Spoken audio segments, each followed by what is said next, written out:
ചേച്ചി ഏവിയേഷൻ പഠിച്ചിട്ടില്ല.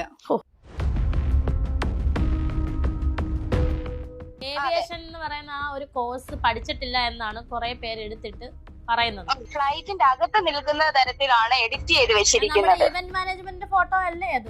അതെ, ഇവന്റിന്റെ ഒരു ഫോട്ടോയാണ് എടുത്ത് എഡിറ്റ് ചെയ്തിട്ടേക്കുന്നത്. കൂടെ പിടിച്ചൊരു ആര്യ എന്ന് പറയുന്ന ഒരു വ്യക്തിയാണ് ഇത് ഇട്ടേക്കുന്നതെന്ന് തോന്നുന്നു. എന്നെ പറ്റിയ പരാമർശം. ഞങ്ങൾ ഏവിയേഷന്റെ വേഷം, അത് ഏവിയേഷന്റെ വേഷമല്ല, അത് ഞങ്ങൾ ഇവന്റ് മാനേജ്മെന്റിന് പോയ സമയത്തുള്ള വേഷമാണ്. എന്തൊക്കെ കള്ളത്തരങ്ങളാണ് ഇവറ്റകൾ ഇടുന്നത്. 5 days ഉണ്ടായിരുന്ന ട്രെയിനിങ്ങിന്റെ ഭാഗമായിട്ടുള്ള ഒരു ടൂർ എന്ന് പറയാൻ പറ്റത്തില്ല, സ്റ്റഡി ടൂർ ആയിരുന്നു അത്. എന്തിനാണ് ഞാൻ കള്ളം പറയുന്നത്? കള്ളം പറയേണ്ട ഒരു കാര്യം രേണുസുതിക്കില്ല. ഫ്ലൈവിംഗ് ഇൻസ്റ്റിറ്റ്യൂട്ട് ഓഫ് ഏവിയേഷൻ ചങ്ങനാശ്ശേരിയിലുള്ളതാണ്. പത്തനംതിട്ടയിലും ഉണ്ട്. പത്തനംതിട്ടയിലും ഉണ്ട്. 2 ബ്രാഞ്ചാണുള്ളത് അവർക്ക്. ഓക്കെ, എന്നാ ശരി മോനെ വെച്ചു. പിന്നെ ഈ പറയുന്ന ആര്യ എന്ന് പറയുന്ന വ്യക്തി വ്യൂസിന് വേണ്ടിയിട്ടാണോ നിങ്ങൾ ഈ എടുത്തിരുന്നത്?